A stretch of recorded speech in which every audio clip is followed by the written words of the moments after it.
Hey y'all, so we done made it to day 15 of our Autumn Apothecary Challenge, and y'all been asking about this prickly pear jam. So let's get into it because, baby, this one right here is a whole hit. Now, I done seen some of y'all saying that y'all neighbors got cactus and cactus pears sitting out in their yards, but y'all too afraid to ask now. Baby, closed mouths do not get fed around here. And if they still sitting there, to be honest, they don't know what to do with them anyways. So go ahead and ask for them so they can tell you yeah and give it to them, and I can show y'all how to make some medicine. So first things first, we're going to prep our cactus pears. You're going to grab your gloves because they have spines and they will humble you real quick. Rinse them, slice off both ends, peel the skin, and as you peel the skin, you will see some pink flesh. The color comes from something called beta-lans, and they help to fight inflammation, cleanse the blood, and support your liver. I like to peel mine with my potato peeler, just easier for me. I blended it with my blender until it was really smooth. We're going to strain it through our cheesecloth or fine mesh, and we are left with our cactus pear pulp. It's full of magnesium, vitamin C, and antioxidants that helps our body repair and hydrate. We're going to pour that pulp into our pot and add 2 medium-sized lemons, or you can use 1/4 of lemon juice. The lemons help to balance the sweetness. It keeps the color bright and it supports our liver and our immune system. Now, this is the part we have to pay attention on.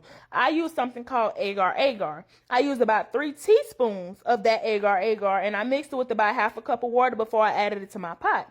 Now, once it was in there, I brought it to a full rolling boil, not a little bubble. I mean a real deal boil, because that's how the agar activate. If it don't come to a full rolling boil and the agar don't activate, the jam will not thicken. The agar comes from seaweed, and it helps to detox the gut, balance hormones, and supports our thyroid and digestion. We're going to let it boil for 2 to 3 minutes. Then we're going to turn our heat down to a medium. Now, this is where we add our sweetener. Yes, I use raw cane sugar. No, I do not care if you don't use sugar and why you don't use sugar. But if you want an alternative, you can use honey or agave. And sugar actually helps to pull out the medicine from the fruit while still preserving it. And I added about 3 cups of it. I stirred it in and I let it cook until it was thick and glossy, how I liked it. And now it was time for us to actually take our jars and ladle the jam into it. So when I ladled it into the jars, I left about 1/4 inch of space at the top. I wiped my rims clean and I sealed the lids, and I'm going to water bathe mine. If you don't want to, it's okay. But when you water bathe it, you make it shelf stable and it can last for about a year. So it locks in the medicine. It pushes out air bubbles. It kills off any type of bacteria. And again, it preserves it. So now we got the jars in boiling water for about 10 minutes. We made sure that they was fully covered. We're going to turn off the heat. Let it sit for about 5 more minutes before we lift them out.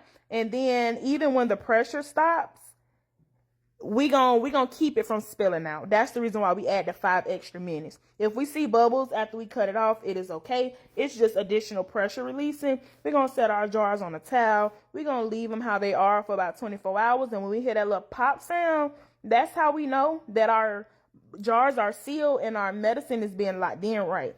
So this is how we make our prickly pear jam, y'all. And if you look at it, you can see it's pure antioxidant power. It's healing for our liver. It hydrates our cells and it supports our immune system.